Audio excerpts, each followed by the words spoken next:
نحمده ونستعينه ونستغفره ونتوب إليه وأشهد أن لا إله إلا الله وأشهد أن محمدًا عبده ورسوله بلغ الرسالة وأدى الأمانة ونصح للأمة وتركها على المحجة البيضاء ليلها كنهارها لا يزيغ عنها إلا هالك. إن أصدق الحديث كتاب الله وخير الهدي هدي محمد بن عبد الله صلوات الله وسلامه عليه يا أحباب رسول الله في هذا اليوم المبارك. Chers frères et sœurs, aujourd'hui, Inch'Allah, nous allons aborder un sujet extrêmement important. Un sujet qu'on peut nommer ainsi, le noyau dur de l'islam. On peut aussi l'appeler le cœur de l'islam. On peut aussi l'appeler, chers frères et sœurs, la révolution spirituelle qui doit y avoir au sein de la Oumma aujourd'hui. Vous savez, Ibrahim alayhi salam, le prophète Ibrahim alayhi salam, il avait fait une invocation avant la venue de Muhammad sallallahu alayhi wa sallam. Il y a des siècles entre Ibrahim alayhi salam et Muhammad sallallahu alayhi wa sallam. Lorsque Ibrahim et son fils Ismaïl ont achevé la reconstruction de la Kaaba, parce qu'il y avait seulement le fondement, et puis Allah subhanahu wa ta'ala parle de l'élévation. Il a élevé les murs de la Kaaba. وَإِذْ يَرْفَعُ إِبْرَاهِيمُ الْقَوَاعِدَ مِنَ الْبَيْتِ وَإِسْمَاعِيلُ. Donc ce sont les deux qui ont élevé les murs. Mais le fondement et la base étaient déjà là, de la Kaaba.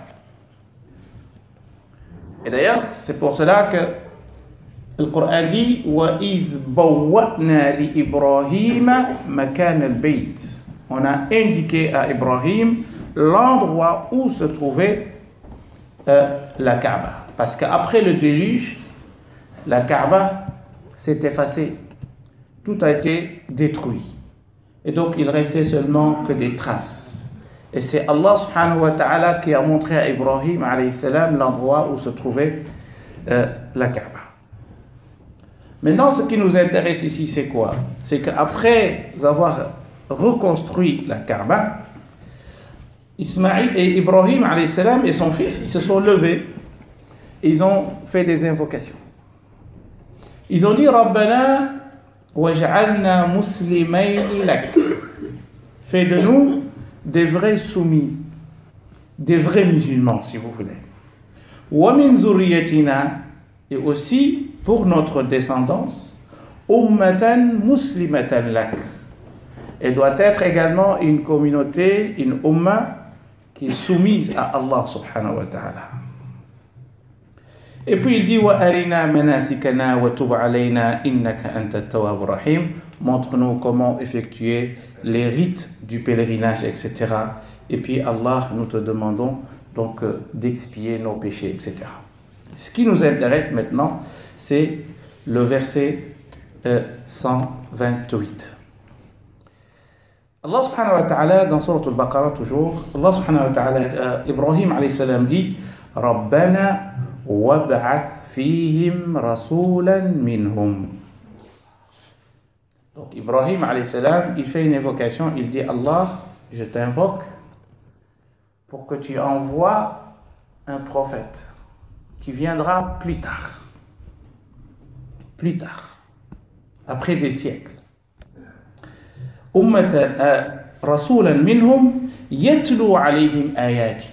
Ça sera quoi sa mission? La mission de ce prophète qui va venir plus tard, c'est de réciter sur eux les versets d'Allah subhanahu wa ta'ala, c'est-à-dire le Coran. ويعلمهم الكتاب والحكمة. Il va aussi leur enseigner le Coran et la sagesse, ou selon d'autres savants, la sunna. Le kitab ou le hikmah, les savants qui disent que c'est le Coran et la sunna du prophète sallallahu alayhi wa sallam. Et puis juste après, il dit وَيُزَكِّيهِمْ. وَيُزَكِّيهِمْ.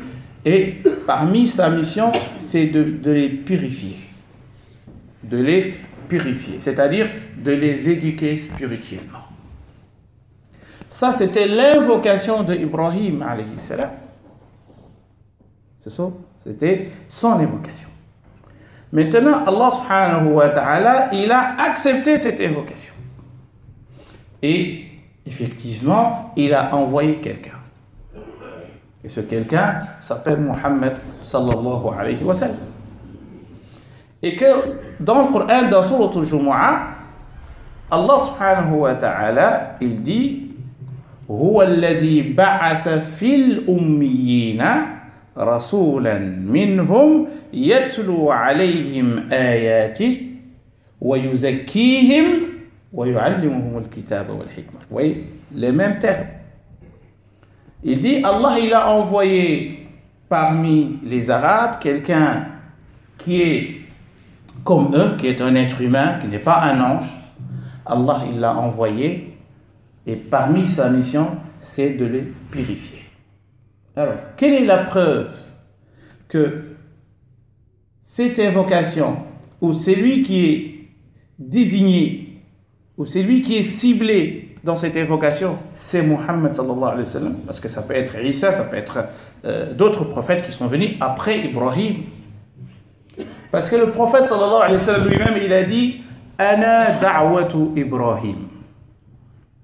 Il dit « Je suis la réalisation de l'invocation de Ibrahim ».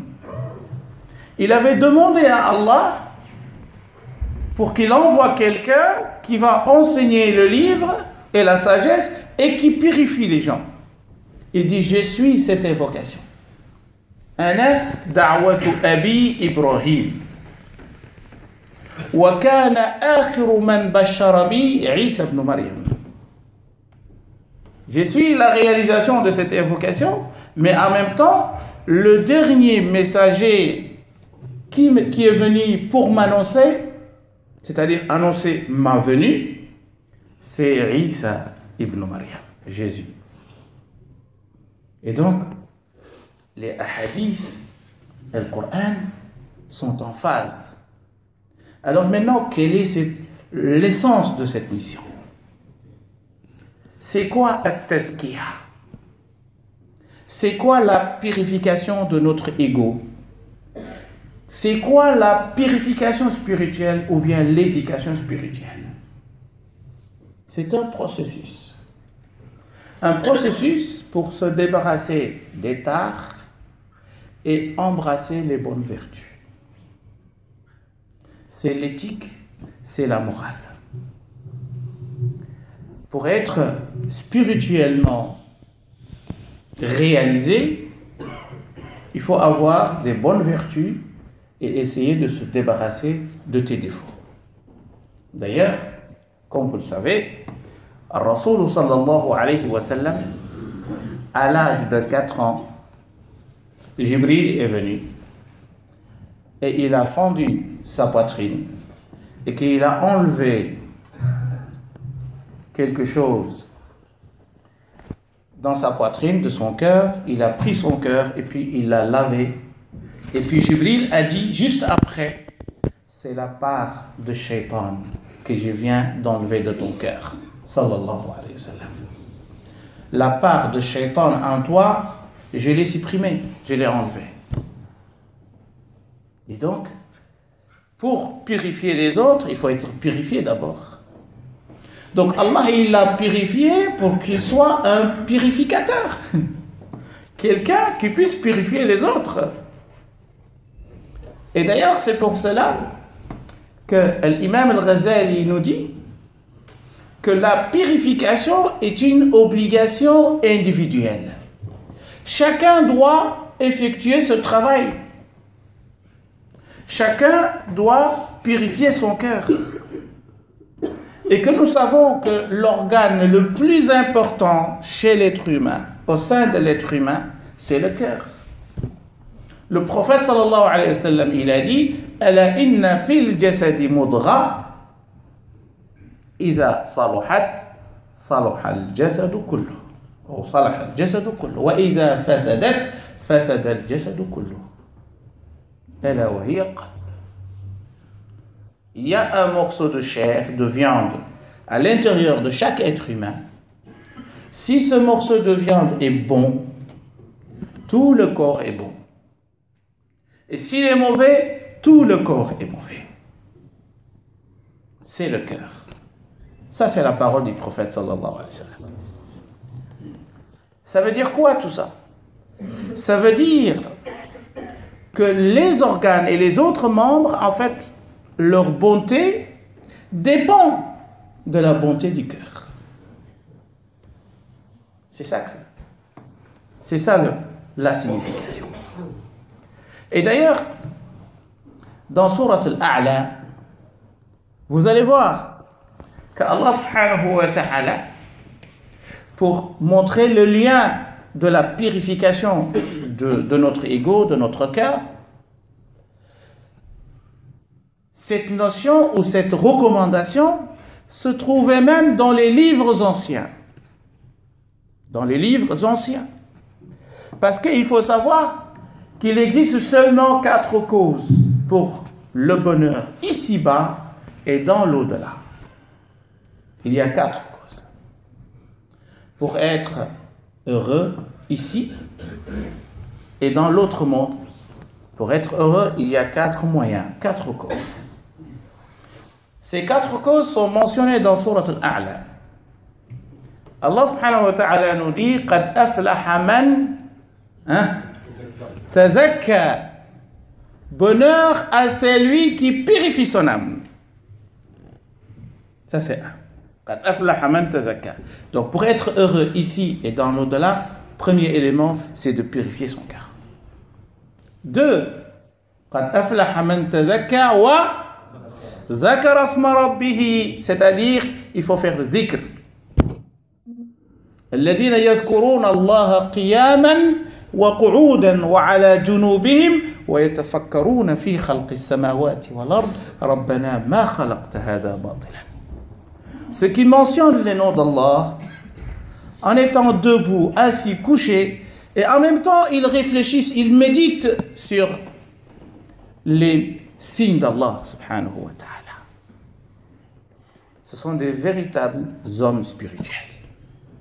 الذكر قد أفلح من تزكى وذكر اسم ربه فصلى. La prière, chers frères et sœurs. Ah oui, la prière est un moyen, est une cause pour être heureux ici-bas et dans l'au-delà.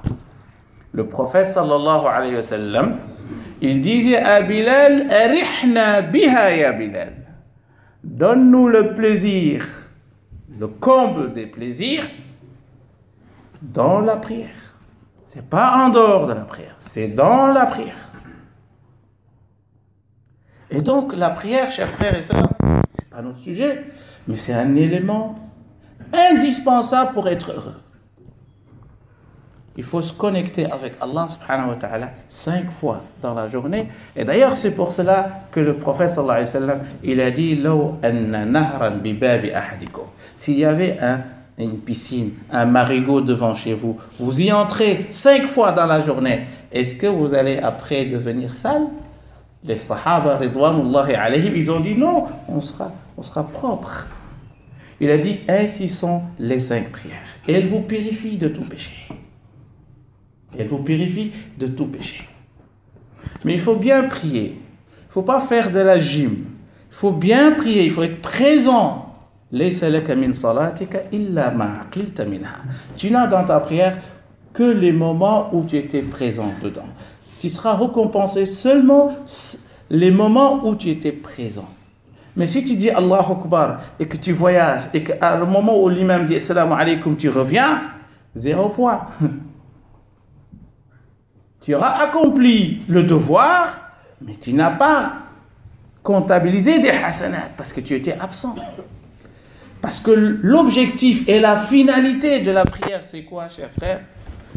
Wa aqimis salata li dhikri. Tu fais la prière pour se rappeler d'Allah. Mais tu ne fais pas la prière pour oublier Allah. Comprenez? Donc on fait la prière pour se rappeler d'Allah.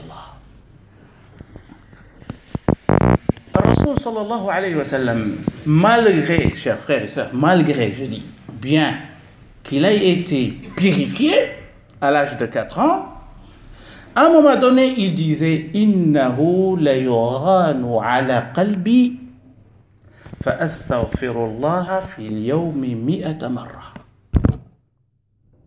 Rasul sallallahu alayhi wa sallam, qui dit « Parfois, je ressens un voile sur mon cœur. Quelque chose qui ne va pas. Pourtant, il a été purifié. Il dit « Parfois, je le ressens. Et qu'est-ce que je fais? Directement, sans attendre. Je demande à Allah 100 fois pardon dans la journée. » Ici, il ressent un petit voile sur son cœur. Sallallahu alayhi wa sallam. Et là, il demande pardon 100 fois dans la journée. On doit méditer, chers frères. On doit comprendre le message que sallallahu alayhi wa sallam nous envoie. Il dit, moi, Allah il m'a envoyé, Ibrahim il avait invoqué pour que je sois le purificateur. Et parfois je ressens quelque chose dans mon cœur. Et c'est moi qui dois vous purifier. Et d'ailleurs c'est pour cela, un savant du 1er siècle de l'Hégire, qui s'appelle Mutarrif ibn Abdillah ibn Shikhir, qu'est-ce qu'il disait? Il disait Salahul qalb,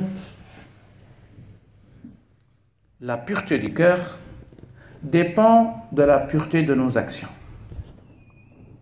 Et la pureté de nos actions dépend de notre intention, de notre niya. Ils sont liés. Si tu veux savoir si ton cœur il est propre, il faut voir si tes actes sont sains. Est-ce que tu effectues des bonnes actions ou des mauvaises actions? Et pour savoir est-ce que les actions sont bonnes, il faut voir la niya, l'intention. Innamal a'malu binniyat. Les actes ne valent que par leurs intentions. Et donc c'est un processus très important. D'ailleurs, lorsque Allah subhanahu wa ta'ala dit Tabaraka alladhi biyadihi al-mulk وهو على كل شيء قدير الذي خلق الموت والحياة ليبلوكم أيكم أحسن عملا. ليبلوكم, Allah a créé la mort et la vie pour nous éprouver. L'objectif et la finalité de la création de la vie et de la mort, c'est de nous éprouver. Mais nous éprouver dans quoi et sur quoi? Qui parmi nous fera la meilleure action? Donc, l'épreuve porte sur qui va faire la meilleure action. On a posé à Abdullah ibn Abbas, le savant de la Ummah, qu'est-ce que ça veut dire la meilleure action? Qu'est-ce que ça veut dire? Il a dit l'action la plus sincère. Pourtant, Allah il n'a pas dit c'est lui qui fera plus de bonnes actions. Non. Aktharu amala, la. Ahsanu amala. Ce n'est pas la quantité, mais la qualité. Ce n'est pas la quantité de nos actes, mais la qualité de nos actes. Ahsanu amala, akhlasu amala. L'acte le plus sincère. Si l'acte est sincère, chers frères, il sera accepté par Allah subhanahu wa ta'ala. Et d'ailleurs, c'est pour cela, Allah subhanahu wa ta'ala nous dit Yawma la yanfa'u malun wa la banoun illa man ata Allah biqalbin Il y aura un jour, chers frères, nous tous, on va arriver devant Allah subhanahu wa ta'ala. Et puis, la question qui va se poser, c'est quoi? Le cœur avec lequel je vais rencontrer Allah subhanahu wa ta'ala, ça sera quel genre de cœur? Ah, ça, c'est une grande question. Parce que tant qu'on ne fait pas ici cette contrôle, là-bas, on peut être, chers frères, surpris. Il faut prendre la démarche de Sufyan al-Thawri. Sufyan al-Thawri, il avait cette muraqaba, cet autocontrôle. Autocontrôle. Ça veut dire quoi l'autocontrôle? Sufyan al-Thawri, qu'est-ce qu'il faisait? Chaque fois qu'il arrivait dans une assemblée, avant de s'asseoir, qu'est-ce qu'il fait? Il sort un petit papier de sa poche, il y jette un coup d'œil et puis il le remet. Ce grand tabi'i. D'ailleurs, Imam Ahmed ibn Hanbal, lorsqu'on lui a posé la question qui est plus pieux entre Imam Malik et Sufyan al-Thawri, il a dit Sufyan est beaucoup plus pieux. Mais Malik est beaucoup plus savant. Ce monsieur-là, il arrive dans une assemblée, qu'est-ce qu'il fait?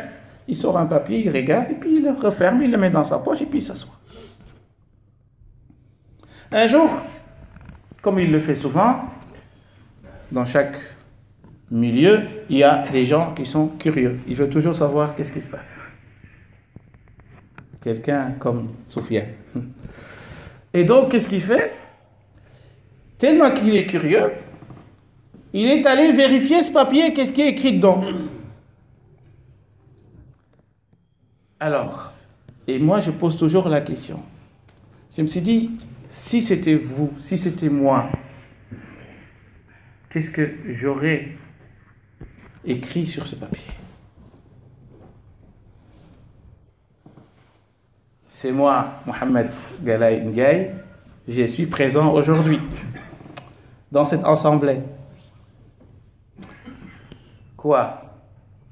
Le ministre est là, le directeur est là, le chef d'entreprise est là, le représentant de la Ligue est là. Hein? Qu'est-ce que tu vas dire ce moment-là? Qu'est-ce que tu vas dire? Alors le monsieur, il a regardé, il a vu que Sufyan al-Thawri avait écrit cette phrase. Ya Sufyan. C'est qui Sufyan? C'est lui-même. Il s'appelle lui-même Sufyan. Et donc il dit Ya Sufyan, ô toi Sufyan, tadhakkar yawma wuqufika bayna yaday Allah. Rappelle-toi le jour où tu seras exposé devant Allah. Ça veut dire quoi? Une mise en garde. Il se fait lui-même une mise en garde. Fais attention à ce que tu dis. Parce qu'il y a des anges qui écrivent tout ce que tu dis. Et tout ce que tu fais. Et Allah, il sait tout. يَعْلَمُ خَائِنَةَ الْأَعْيُنِ وَمَا تُخْفِي الصُّدُورِ كِرَامًا كَاتِبِينَ ما يلفظ من قول إلا لديه رقيب عتيد. Il n'y a rien qui leur échappe. Cette prise de conscience, elle est très importante. Cette prise de conscience qu'il y a des gens, des créatures qui sont là que pour noter ce que je fais. Et lui, pour se faire un rappel, il a écrit ça. Chaque fois qu'il arrive quelque part, il sort. Ah, Soufiane, fais gaffe. Fais gaffe, Soufiane, qu'est-ce que tu vas dire? Parce que cette assemblée, un jour viendra, elle sera encore projetée devant toi. Dire des choses qui vont plaire public, et puis après, tu vas recevoir le courroux d'Allah subhanahu wa ta'ala. Et donc, c'est une responsabilité. Il y a beaucoup de gens également, comme je le dis souvent, qui sont à l'hôpital, mais en fait, ce n'était pas leur place. Et il y a des gens qui sont ici dans la mosquée, et qui sont des directeurs et des présidents ou des chefs ou je ne sais pas quoi, et qui devaient être à l'hôpital. Ben oui. Parce que pour nous, le malade, c'est celui qui est malade seulement dans son corps. Mais le vrai malade, c'est celui qui a une maladie du cœur. C'est celui-là qui doit être à l'hôpital. Mais quel genre d'hôpital? Ah oui. Si tu es orgueilleux, mon frère, si tu fais tout par ostentation, si tu mens tout le temps, si tu triches tout le temps, si tu trahis tout le temps, ce sont des maladies. Illa man atallaha biqalbin salim. Ce sont des malades. C'est-à-dire, salim, ça veut dire quoi? C'est la guérison. Salim, c'est le contraire de as-saqam. As-saqam, c'est la maladie. Et salim, ça veut dire il est guéri, un cœur guéri. Et donc, ça veut dire quoi? Ça veut dire que si tu as un cœur qui n'est pas guéri, qui est malade, mon cher, tu dois aller à l'hôpital. Tu dois aller te soigner. Maintenant, Imam al-Ghazali nous dit une chose très importante. Il nous dit, en fait, nous sommes tous malades. Ben oui, à des degrés différents. Chacun est malade. Il n'y a pas un être qui n'est pas malade. Il nous dit, sauf les prophètes et les messagers. Pourquoi? Parce que eux, leur mission, c'est de nous guérir. Donc, ils ne peuvent pas être malades. C'est eux les médecins. Et c'est nous, les malades. La yakhlu ahad min marad aw ayb. C'est ce qu'il dit. Il n'y a personne qui est dépourvu de maladie ou de défaut. On a tous des défauts et des maladies. Mais il y a des maladies qui sont graves, il y a d'autres qui sont moins graves. Et les savants de la spiritualité, chers frères et sœurs, ils ont catégorisé les maladies. Ils ont dit il y a 3 maladies qui sont considérées comme plus graves. Ah oui, les 3 maladies catastrophiques. Ben oui. C'est quoi? Ils ont dit l'orgueil. L'orgueil. L'orgueil, chers frères, ça fait partie des plus grandes maladies. Deuxième maladie. Ils ont dit hubbud dunya, l'amour de ce bas monde. Quelqu'un qui aime que les plaisirs, il court derrière les plaisirs, il jama' flous, il amasse de l'argent seulement pour ce bas monde. Il ne se soucie pas de l'au-delà. Et j'ai oublié tout à l'heure de vous donner la 4e cause. Parce que là, ça me rappelle que j'avais donné seulement 3. قد أفلح من تزكى وذكر اسم ربه فصلى بل تؤثرون الحياة الدنيا. C'est-à-dire privilégier l'au-delà sur ce bas monde. Ça, ce sont les 4 causes. C'est-à-dire l'akhirah, l'au-delà, doit primer sur ce bas monde. Ton souci pour être sauvé là-bas doit primer, doit être au-dessus d'être sauvé ici-bas. Et d'être riche, ou avoir un succès, ou avoir je ne sais pas quoi et quoi. Al-Rasoul sallallahu alayhi wa sallam, et je terminerai, parce que je suis en train de déborder. Al-Rasoul sallallahu alayhi wa sallam, il dit, pardon, Anas ibn Malik, pour vous dire l'effet de la purification du prophète sallallahu alayhi wa sallam sur ses compagnons. Anas, il dit, au moment où on a enterré le prophète sallallahu alayhi wa sallam, il faisait partie de ceux qui l'ont enterré, Anas ibn Malik. Il dit, وَمَا نَفَضْنَا التُّرَابِ. On n'a pas secoué nos habits pour enlever les grains de sable. On a enterré sallallahu alayhi wa sallam. Maintenant, on se lève, on doit partir. On doit quand même secouer nos habits pour enlever les sables qui étaient sur nos vêtements. Illa wajadna naqsa fi qulubina. Subhanallah. partir du moment où on s'est levé pour dire alors, sallallahu alayhi wa sallam, au revoir, on a commencé à sentir quelque chose dans notre cœur. Il y a quelque chose qui manque. Il y a des maladies qui sont déjà là. Parce que le fait de le voir, sallallahu alayhi wa sallam, les purifiait. Parce que chaque fois qu'il le regardait, il le rappelait Allah subhanahu wa ta'ala. C'est comme si Hanzala, il a dit, chaque fois qu'on est avec toi, c'est comme si on voyait le paradis. Imam Malik, radiallahu anhu, lui aussi, il avait des repères. Il y avait un monsieur qui s'appelle Ibn al-Munkadir. Imam Malik, oui, Imam Malik, cher frère. Chaque fois qu'il avait des soucis dans son cœur, oui, parfois il dit Inni la ajidu qaswatan fi qalbi. Parfois je sens quelque chose dans mon cœur qui ne va pas. Il dit qu'est-ce que je fais? J'allais chez ce monsieur-là. Vous savez pourquoi? Pour seulement le regarder. Et puis après je rentre chez moi. Et mon cœur est guéri. Ah oui, ça c'est le Qadi Iyad qui le rapporte.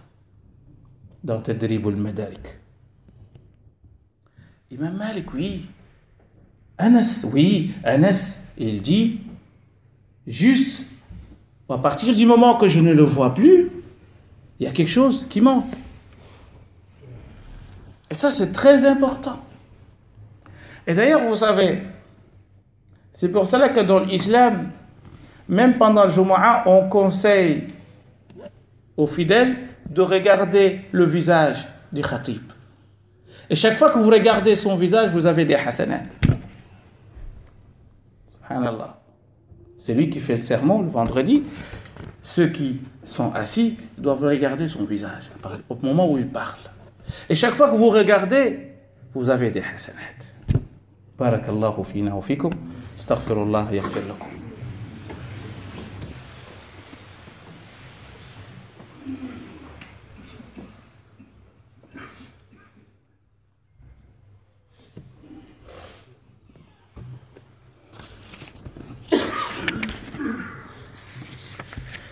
لا إله إلا الله وحده لا شريك له له الملك وله الحمد وهو على كل شيء قدير. Chers frères et sœurs, on a interrogé sallallahu alayhi wa sallam qui est le meilleur des hommes. Qui est le meilleur des hommes? أي الناس أفضل؟ قال كل مخموم صدوق اللسان. Qui est le meilleur des hommes, ya Rasulallah? Il a dit, c'est lui qui est mahmoum. Son cœur, il est mahmoum. Et puis, il est véridique lorsqu'il parle. Pas de mensonge. As-Sahaba ridwanullahi alayhim, qu'est-ce qu'ils ont dit? Ils ont dit Saduq lisan, on le sait. Quelqu'un qui est véridique lorsqu'il parle, ça on le sait. Mais qu'est-ce que ça veut dire mahmoum al-qalb? Parce que cette phrase, on ne l'a jamais entendue. Et là, le prophète sallallahu alayhi wa sallam dit Huwa taqiyyun naqi, la ithma fihi wala baghi, wala khiril, wala hasad. C'est celui qui a un cœur taqi, pieux, naqi, propre, pur, dépourvu de péché, pas d'orgueil, pas de rancune, ni de haine, ni de jalousie. C'est celui-là qui est le meilleur, ou bien qui est considéré comme le meilleur des hommes. اللهم اهدنا فيمن هديت وعافنا فيمن عافيت وتولنا فيمن توليت واصرف عنا شر ما قضيت إنك تقضي بالحق ولا يقضى عليك إنه لا يذل من واليت ولا يعز من عاديت تباركت ربنا وتعاليت ربنا آتنا في الدنيا حسنة وفي الآخرة حسنة وقنا عذاب النار ربنا آتنا ما وعدتنا على رسلك ربنا آتنا من لدنك رحمة وهيئ لنا من أمرنا رشدا. ربنا آت نفوسنا تقواها وزكها أنت خير من زكاها أنت وليها مولاها. ربنا أغسلنا بالماء والثلج والبرد ونقنا من الخطايا كما ينقى الثوب الأبيض من الدنس. ربنا لا تؤاخذنا إن نسينا أو أخطأنا. ربنا ولا تحمل علينا إصرا كما حملته على الذين من قبلنا. ربنا ولا تحملنا ما لا طاقة لنا به. واعف عنا واغفر لنا وارحمنا أنت مولانا فانصرنا على القوم الكافرين.